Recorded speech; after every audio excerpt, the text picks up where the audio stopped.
This episode contains descriptions and details that some listeners might find disturbing. Listener discretion is advised.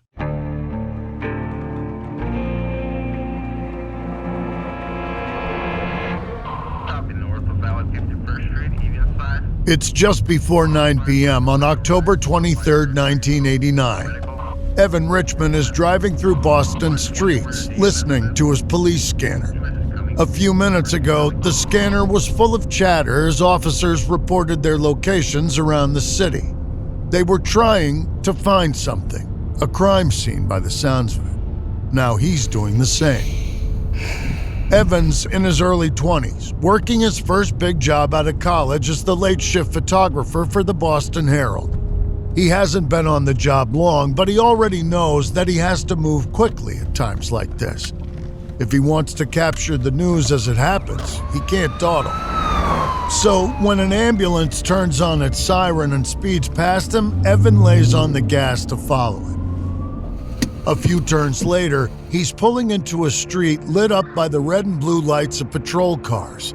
Cops are rushing back and forth while EMTs grab gurneys from the backs of a couple of ambulances. Evan grabs his camera from the seat beside him, steps onto the pavement, and moves toward the crime scene. All the activity is centered around a car pulled to the side of the road. He snaps a few pictures of the action, cops speaking into walkies, an ambulance parked diagonally across the street, residents from a nearby building grouped on the sidewalk. Then he gets closer to the car. The light from the first responder vehicles and a street lamp is just bright enough to illuminate the two figures in the front seat, a man and a woman. The woman is slumped towards the driver, her hair hanging down around her face, obscuring her identity. Evan can't even tell if she's alive. The man's face Evan can see, and he's in pain. He's tall and leaning back in his seat. His shirt has been ripped wide by the paramedics. There's blood. Evan aims his lens and presses the button, winds the film, takes a few more shots. He's curious about what happened. Who did this and why? Will these people survive? But he knows he'll have to find all that out later. For now, he's done his job. So he takes his camera and walks back towards his car. He has to finish his shift. The news never ends. Hey all, it's Jeremy Schwartz from American Criminal. So, have you heard that Slayer rules? Slayer rules! No, but for real, have you heard about Slayer rules, like Slayer statutes? So these are legal provisions that prevent people from inheriting property or benefiting from the estate of a person that they murdered. So obviously, one of the things they protect is someone getting killed for their life insurance policy. It makes you realize how valuable life insurance is, doesn't it?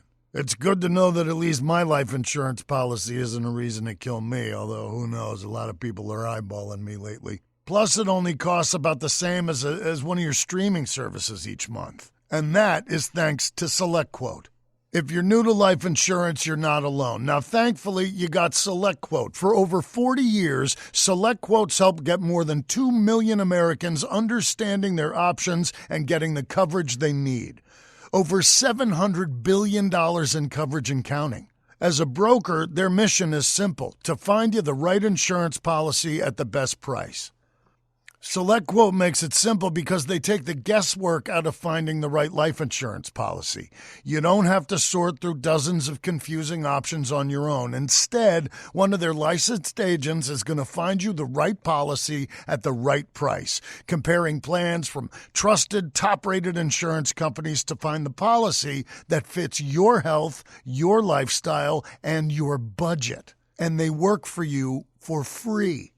You'll be covered faster than you can think. SelectQuote works with providers who offer same-day coverage, up to $2 million worth with no medical exam required. And fear not, you're not out of luck if you have pre-existing health conditions, because SelectQuote partners with companies that offer policies for people with conditions like high blood pressure, diabetes, heart disease. SelectQuote makes life insurance simple. Even if this is your first time thinking about it, head to SelectQuote.com and a licensed insurance agent will call you right away with the right policy for your life and your budget. Life insurance is never cheaper than it is today. SelectQuote. They shop, you save. Life insurance is never cheaper than it is Life insurance is never cheaper than it is today. Get the right life insurance for you for less and save more than 50% at SelectQuote.com/American Criminal. Save more than 50% on term life insurance at SelectQuote.com/American Criminal today to get started. That's SelectQuote.com/American Criminal.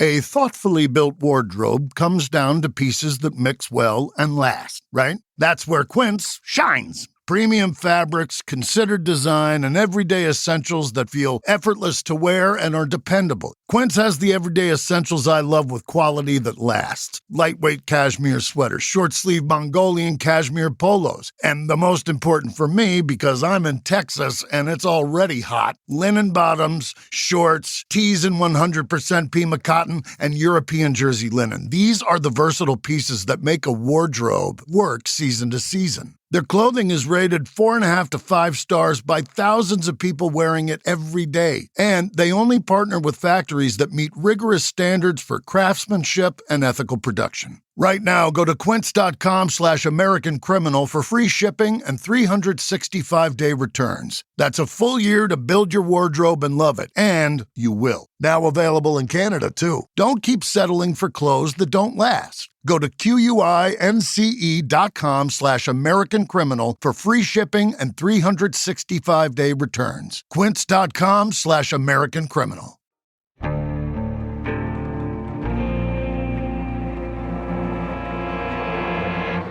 From Airship, I'm Jeremy Schwartz, and this is American Criminal.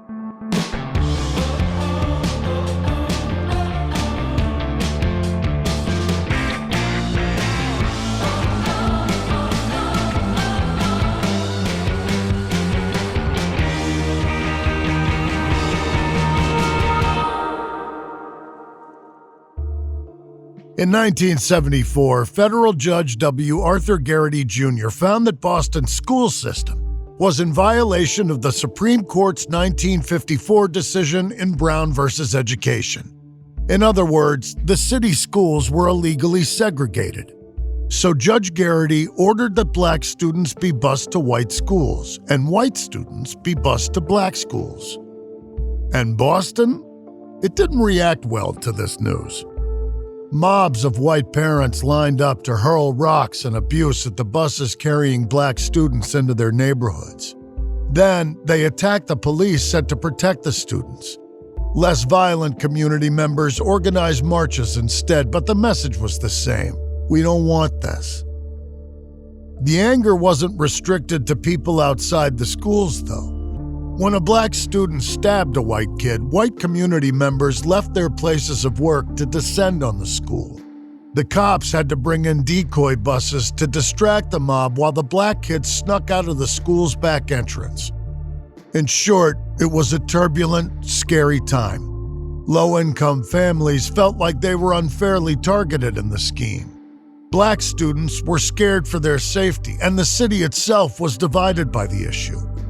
And it didn't blow over in a hurry. For the rest of the decade, tensions were high over Boston's busing problem. By the start of the 80s, the worst of it was over, but the memories lingered. And the new decade presented new challenges for the country as a whole. And wounds that people thought were healed were just waiting to be reopened. This is episode 2 in our 3-part series on the murder of Carol Stuart. The Proposition. It's just after Labor Day 1989. At a crowded sports bar in Revere, Massachusetts, Mike Stewart's watching the Red Sox with his older brother Chuck. All around them, guys are 3 or 4 beers deep. high-fiving their buddies and sharing platters of wings. But Mike and Chuck are more subdued. Chuck's not a big drinker, even when he's celebrating, and tonight he seems distracted. Leaning across the table, Mike tries to get his brother talking, asks him if he's excited about his baby. Chuck's wife Carol is due to give birth to the couple's first child just before Christmas. To Mike's surprise, Chuck rolls his eyes and sneers. It's not working out between him and Carol, he says. He sounds like a man talking about a woman he's been on a couple of dates with, not someone discussing his partner of nearly a decade. He takes a sip of beer, then leans closer and beckons Mike to do the same. He's been thinking. He mutters so low that Mike can barely hear him. He wants to know if Mike would help him get rid of Carol. Mike sits up straight, not sure what his brother is asking him to do. But then Chuck raises an eyebrow. Well? Mike puts down his half-finished beer. He's suddenly feeling queasy. He tells Chuck that he doesn't want any part of anything like that. The change is instant. Chuck rolls his eyes again, tells Mike he needs to lighten up. He was only kidding. He fakes a laugh and turns his head to watch the game. But Mike's not so sure his brother was kidding. Why would anyone joke about something like that? By the end of summer 1989, 30-year-old Carol Stuart is coming up to the halfway point in her pregnancy. Since she was in high school, she's been excited about having a family of her own, so she's practically counting down the days. At the same time, Chuck's been working on a dream project of his own. Earlier in the year, he took a one-day course about financing and opening a restaurant, a goal he's had since he took culinary arts at his vocational college. But a restaurant is not a cheap business to run, and having a child to take care of will dig into the money he'll need to get things off the ground. For nearly a decade, he's been earning big money as a general manager of a fur store in Boston, but he's saved nothing, preferring to live for the moment instead of preparing for the future. And now that that future is coming at him fast, he's decided that things will be easier if Carol and the baby he never wanted aren't in the picture. So, around Labor Day, Chuck starts asking people if they'd be willing to help him kill his wife. One of the people he approaches is his brother Mike, who's horrified by the idea. Another is David McLean, a friend Chuck's known since they were teenagers. David's surprised to get the call. They barely hung out since school, and then an out-of-the-blue invitation to dinner? But David drives a truck for a living, which I guess in Chuck's mind makes him more likely to know criminals. At the dinner, Chuck talks about his life, describing his six-figure job as a dead-end position and complaining about his wife who's content to live a smaller life. She's standing in his way, he explains. And she flat out refused to get an abortion. Can you believe that? He asked David. Then, while David tries to think of what he can say to that, Chuck asks if he knows anyone who'd be willing to kill Carol for him. Just like Mike, David's got no idea if Chuck's serious. It's such a shocking thing to ask in the middle of a crowded restaurant, no less. So he laughs nervously, hoping it's a joke. Chuck laughs along too, but it's a laugh that doesn't reach his eyes. After that, the mood is different. When they're done eating, Chuck picks up the check and says goodnight to David. They'll never see each other again. After striking out with Mike and David, Chuck realizes he's not gonna get someone to murder his wife for him. He'll just have to do it himself. But he could still use an assist in pulling it off. He knows he can't just kill his wife, hide the body, and hope for the best. He's at least smart enough to know that he'd never get away with that. But maybe he can disguise the crime. And for that, he'll need someone with questionable morals, who'd be lured by the promise of a payday. In his mind, there's one person for the job, his youngest brother. Matthew Stuart knows he's never been his big brother's favorite sibling. Quite the opposite, actually. His hair's too long, he smokes too much, and he doesn't have a real job, not by Chuck's standards. Matt works at a paint factory, and until recently has spent most nights drinking with his friends and going to a rock club to listen to heavy metal. But Matt's been trying to make a change for the better. A few weeks back, his girlfriend, who he's been with since high school, told him it was time to shape up, quit drinking, take some classes, get his life together. And he's been trying to make that happen. But even though he's staying away from booze and taking his work more seriously, he can't resist the allure of easy money. And towards the end of September 1989, that's exactly what's on offer. Chuck comes to Matt with a request. He wants help pulling off an insurance scheme. Matt's not sure he should get involved, but then he hears how much he'll get as his cut, 10 grand. Now today that would be closer to 27 grand. It's hard to say no to that kind of money as a 23-year-old, so he agrees to help out.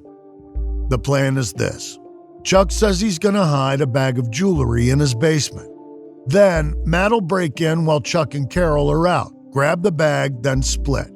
After that, Chuck will file the insurance claim. They can sell the jewels at a pawn shop and then split the proceeds. But when the big day comes, Matt gets into the basement only to realize that Chuck and Carol are still home. He freaks out, thinking that Carol's going to hear him and ruin the entire plan. But Chuck creates a diversion so that Matt can make his escape, leaving the jewelry behind. It's hard to be sure, but my guess is that this whole plan was meant to fail. Chuck just wanted to make it seem like he really does want to carry out some insurance fraud for a little extra cash.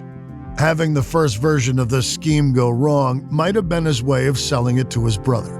So, in mid-October, when Chuck pitches him a new version of the plot, Matt's primed and ready to go. On the 22nd, they meet up in Boston to rehearse how it's going to go down. Chuck tells Matt that he'll have just left work, so he'll be carrying the cash he's supposed to deposit from the day's sales. He'll drive his car to a specific intersection, toss Matt a bag full of money and jewelry, then drive off. Chuck can then just say he was mugged. Easy. That works for Matt. This new plan means he really doesn't have to do much. Just show up on time, then keep his mouth shut.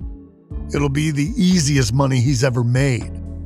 But his brother's not telling him the whole story.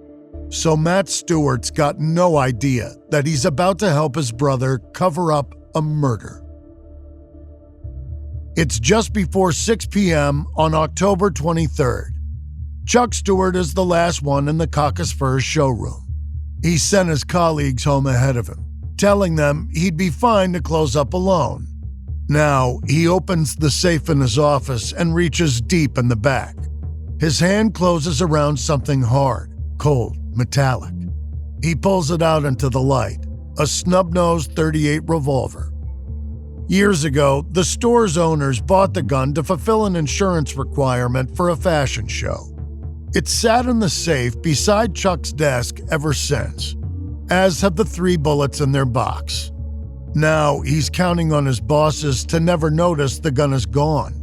He carefully loads the ammunition into the chamber and places the gun into his gym bag. He looks at his watch. He's timed it perfectly. Carol's due to pick him up any minute now. And then they'll head to Brigham and Women's Hospital for a prenatal class. Some people think it's odd that they've chosen to deliver their baby at a hospital in the city. Friends and family have even warned them against it. Boston's not safe, they said, especially not around Mission Hill with its housing projects and gang violence. Obviously, this is a generalization, but it's one based on plenty of recent news reports and an air of fear that's taken hold across the country. Crack cocaine is a problem no one seems to have an answer to, and the epidemic is being blamed for increased levels of violence in big cities. Areas of higher African American populations tend to be the worst affected, along with lower-income neighborhoods, both of which apply to the housing projects in Mission Hill. It hasn't helped that the 2 biggest local newspapers, the Boston Globe and the Boston Herald, have been fighting for dominance over the last few years. And sensational headlines sell papers, which incentivizes editors to play up the violence in the city. More than 100 people have been shot within Boston city limits in the last couple of months alone, which has ratcheted up fears and prejudices. It's not just Boston either. Earlier this year, a woman was brutally raped and beaten in New York's Central Park. Despite a lack of physical evidence, police arrested a group of Black and Latino teenage boys over the attack, the Central Park Five. Eventually, all of them will be exonerated, but the media coverage of the case has only contributed to the narrative that cities are dangerous places, particularly for white people. Now, Chuck Stuart was never a strong student, but he understands the way the world works. He reads the papers, listens to people talking about the dangers of the inner city, and he's going to use all of that to cover up his plan to kill his wife. I don't know about you, but I like keeping my money where I can see it, and so do my friends. Unfortunately, traditional big wireless carriers also seem to like keeping my money too. After years of overpaying for wireless, finally got fed up with crazy high wireless bills, bogus fees, and free perks that actually cost more in the long run, so I switched to Mint Mobile. You could be saving a lot, like paying a fraction of what you're paying right now. So stop overpaying for wireless just because that's how it's always been. Mint Mobile is here to rescue you with premium wireless plans starting at $15 a month. All plans come with high-speed data and unlimited talk and text delivered on the nation's largest 5G network. I'm all minty fresh, and you should be too. If you like your money, Mint Mobile is for you. Shop plans at mintmobile.com/AmericanCriminal. That's mintmobile.com/AmericanCriminal. Upfront payment of $45 for a 3-month 5-gigabyte plan required, equivalent to $15 a month. New customer offer for your first 3 months only, then full price plan options available. Taxes and AMP.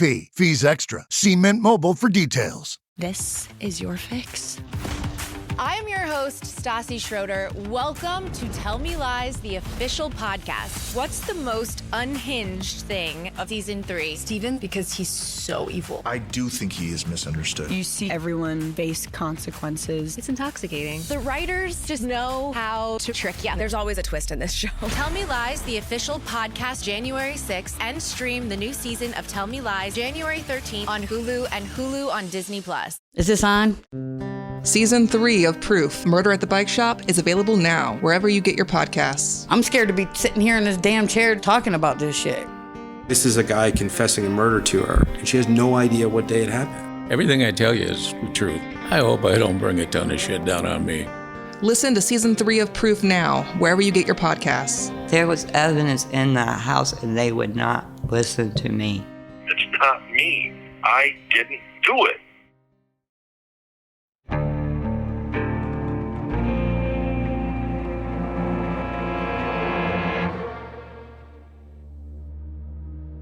It's around 8:30 p.m. on October 23, 1989. In a parking garage below Boston's Brigham and Women's Hospital, Chuck and Carol Stuart are walking towards their car, holding hands.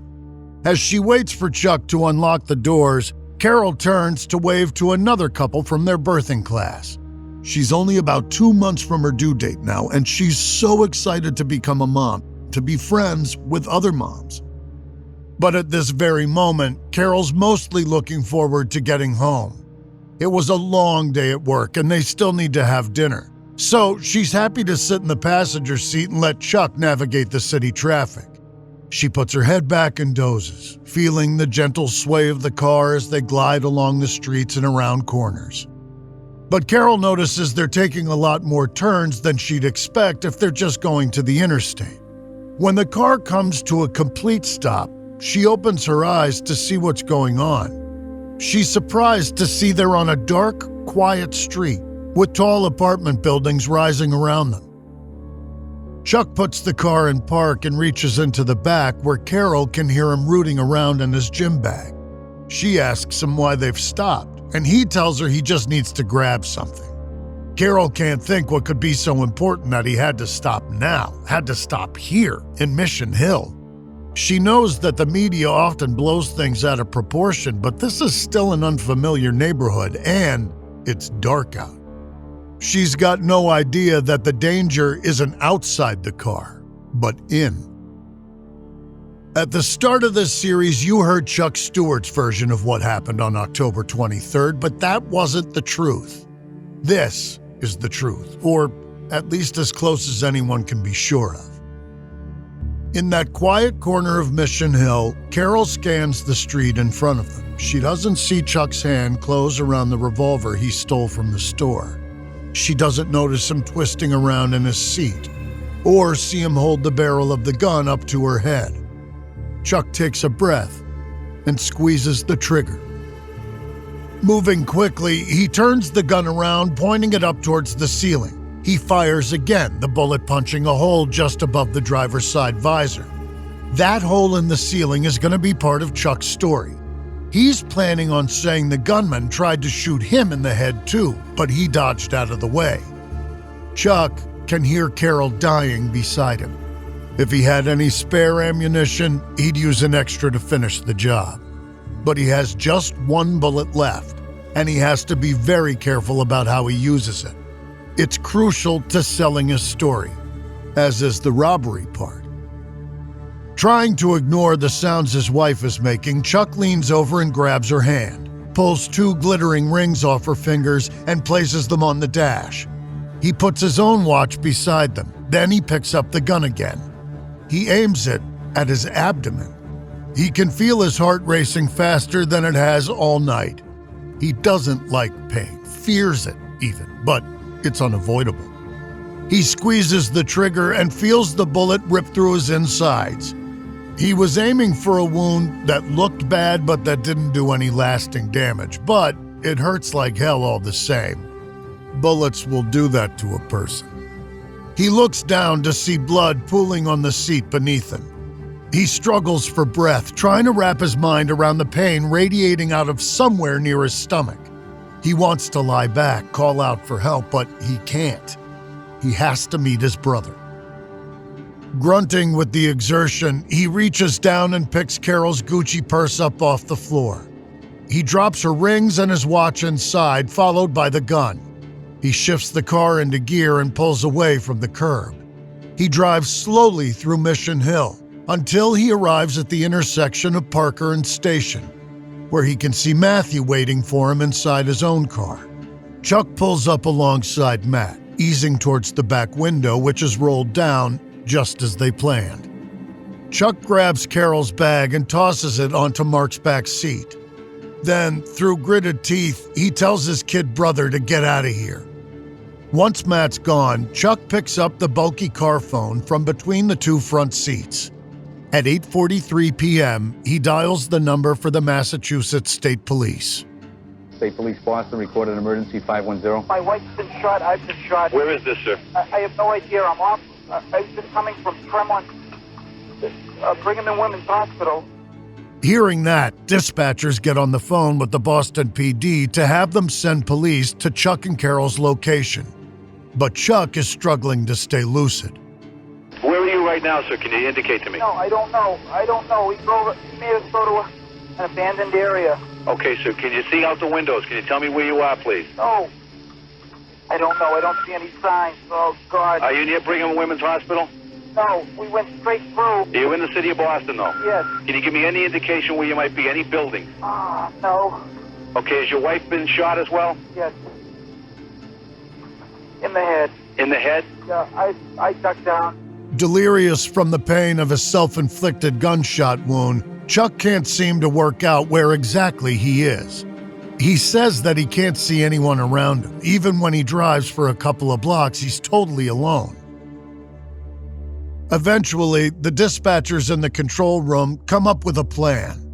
There are already multiple patrol cars sweeping the areas around Brigham and Women's Hospital.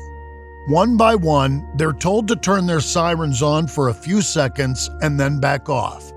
They cycle through until a siren can be heard through the phone line, which lets them know which car is closest. Eventually, they find Chuck and Carol in their Toyota Cressida and summon ambulances to their location. But the emergency services aren't the only ones on the scene. Mission Hill residents are drawn to the street by the commotion, and newspaper photographers find their way here thanks to police scanners.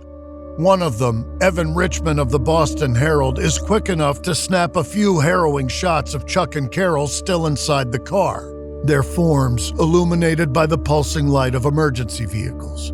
She's slumped towards her husband, a tangle of hair mostly obscuring the blood. He's leaning back in his seat, a pained expression on his face. As media document the scene, the first responders do what they can to save the Stuarts' lives. Unconscious and barely alive, Carol's sent to Brigham and Women's.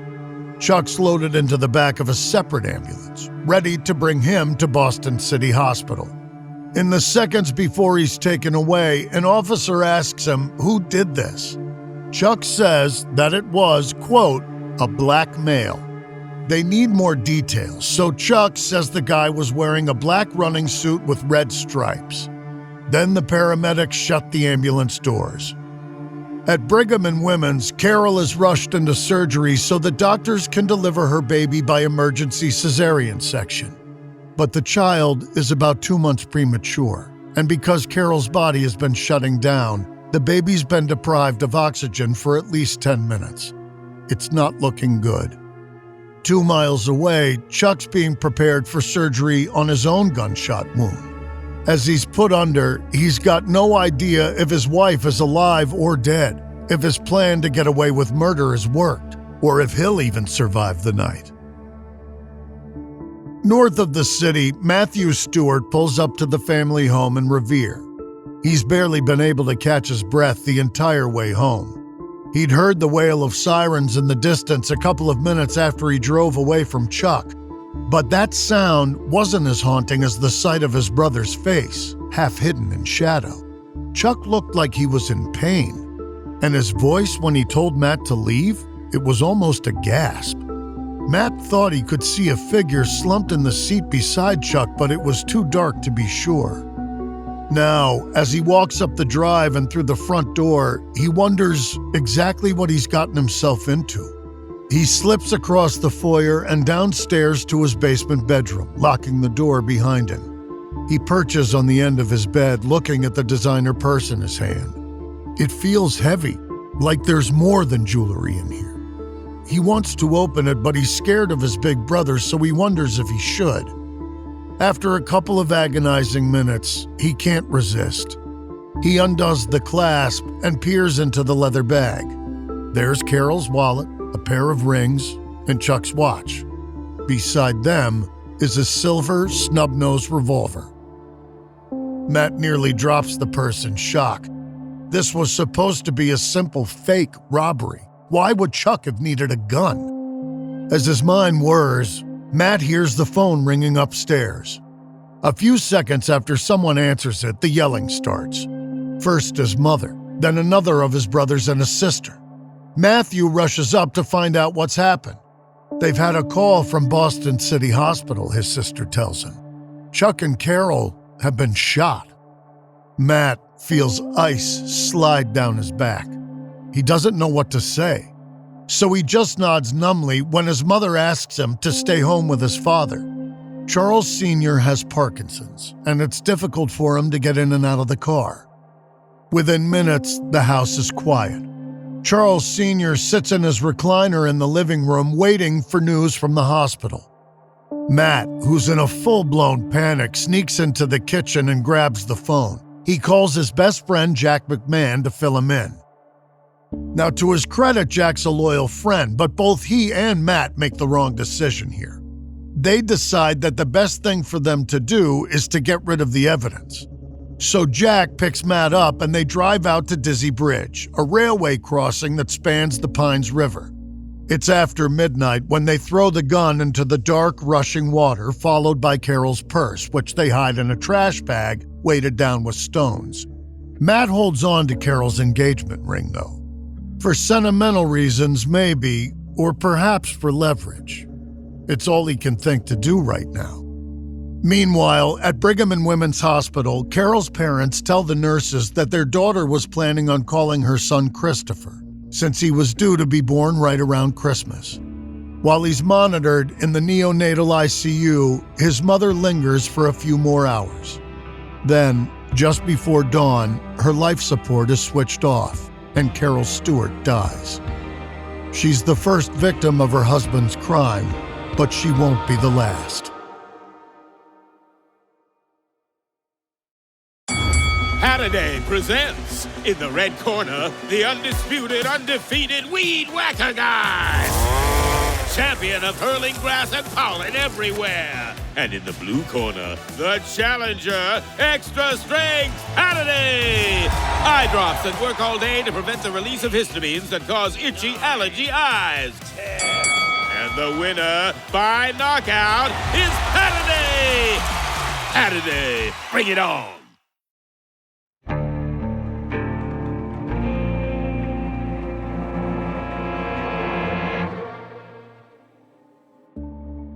It's just after sunrise on October 24th, 1989. In a basement room of Boston's Brigham and Women's Hospital, the switchboard is flooded with calls from journalists. Over the last few hours, news has gotten around that a young couple, a white couple, were shot in Mission Hill overnight.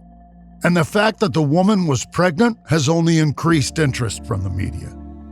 An operator presses a button to take another call. It's a producer from one of the local news stations. He's calling for an update on Carol Stuart. The operator doesn't need to look at the memo in front of her. She's repeated the same information a dozen times in the last half hour. One single spare sentence. Mrs. Stuart has died. Her baby is still alive. News of the shooting is on the front page of the Boston Herald on the 24th. Evan Richmond's photo of the Stewarts' bloody forms slumped in their car takes up half the page. The headline reads, "A terrible night. Gunman invades car, shoots couple." Rival paper The Globe didn't get wind of the crime until they'd already gone to print. But now, both they and the Herald have reporters chasing the story down, calling Boston PD, talking to Mission Hill residents, and trying to contact the Stuart family. These early hours of reporting on the story paint it as a tragic inevitability, the logical, predictable consequence of the inner city's growing violence problem. And that'll be the lens many people will view the story through, but it's not the whole picture. The truth is that this attack on a white couple from the suburbs gets far more coverage than any other individual case of violence in the city, especially when compared with the violence committed against black people. In the past, the city's media has stoked fears of rising violence in Boston. But the victims of that violence have never been singled out, not in the way the Stewarts are. They're called an all-American couple, tragic figures who braved the quote-unquote urban menace of Mission Hill and paid the price. Do with that what you will. As for what the Boston PD are doing, they believe Chuck Stuart, a deputy superintendent, tells reporters that they have a solid description of the suspect and will begin the search right away. But right now, that so-called good description are the words black man, black running suit, red stripes. There's no height or eye color, weight, build, or any other physical characteristics of the person they're looking for. So that means it's pretty much open season on the young black men of Mission Hill. And with such a wide net to cast, Mayor Raymond Flynn orders every available detective be assigned to the case. Within 24 hours, over 100 police officers have been stationed in and around the Mission Hill projects, plenty of them decked out in riot gear. These officers are stopping black teenagers and young men, demanding that they submit to a frisk search or come down to the station. Not that this is at all unusual for Boston. This is something the department's been doing in Mission Hill for months, and it's become a point of friction within the community. Shortly before the Stuart shootings, a Superior Court judge ordered the police to cease the practice of stop and frisk. But the Boston PD flat out refused. No judge was going to tell them how to run their streets. And now, with nothing else to go on, they see it as their best way to find Carol Stuart's killer. The black men who do resist or protest this treatment risk being forcefully strip-searched right there in the street. So the mood in Mission Hill is tense, with animosity between the police and the black community getting worse by the day. But there are two people on the force who aren't so sure that their colleagues are looking in the right place. Detectives Robert A. Hearn and Robert Tinlin were assigned to the case just hours after the shooting. Seasoned investigators, the pair have an excellent success rate when it comes to solving homicides. And right away, they began to look at Chuck. I mean, after all, the husband did it is a cliche for a reason. In 2021, 34% of murdered women were killed by their partner. In a case specifically like this one, it's not unheard of for men to kill their wives and then intentionally injure themselves in an attempt to throw investigators off. But the surgeon who operated on Chuck shoots this idea down. The gunshot wound Chuck sustained was far too serious to have been self-inflicted. Plus, the angle was all wrong. It just doesn't work. Still, Ahern and Tinlin don't give up on their theory. On Thursday, October 26th, 3 days after the shooting, they're finally allowed to speak to Chuck in his hospital bed. He gives them an account of the attack, with a more detailed description of the man he says shot him and Carol. He was between 28 and 34 with a short afro, high cheekbones, and shaggy facial hair. He was skinny, gaunt even, and stood around 5'10". His voice was raspy and he spoke in a sing-song tone. It's a lot more information for the cops to use in their search, but the way Chuck answers their questions strikes Ahern and Tinlin as odd. He's too calm. So despite what the surgeon says, the detectives go to their superior about a week after the shooting and report that Chuck Stuart is at the top of their short suspect list. Now, this next part could be completely unrelated, or maybe it's not. Anyway, a couple of days later, Ahern and Tinlin are informed they're no longer on the case. Someone at the Boston PD has decided that two of the best detectives on the force aren't the men for this job after all. That decision will turn out to be a harmful, deadly mistake. From Airship, this is episode 2 in our series on the murder of Carol Stuart. On the next episode, Boston's police hunt for a man who doesn't exist, and the secret about Chuck Stuart spreads rapidly through his hometown.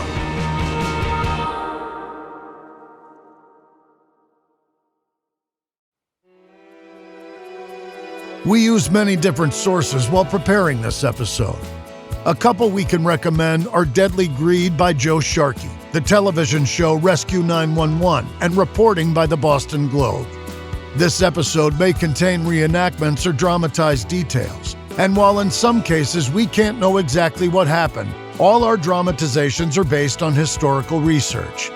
American Criminal is a co-production of Airship and Evergreen Podcasts.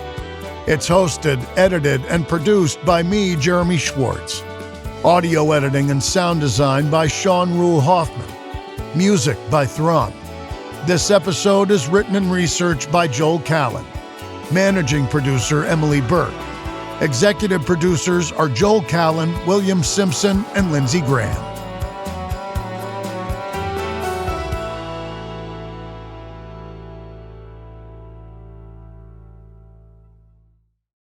Starting a business can seem like a daunting task, unless you have a partner like Shopify. They have the tools you need to start and grow your business. From designing a website to marketing to selling and beyond, Shopify can help with everything you need. There's a reason millions of companies like Mattel, Heinz, and Allbirds continue to trust and use them. With Shopify on your side, turn your big business idea into... Sign up for your $1 per month trial at shopify.com/special offer.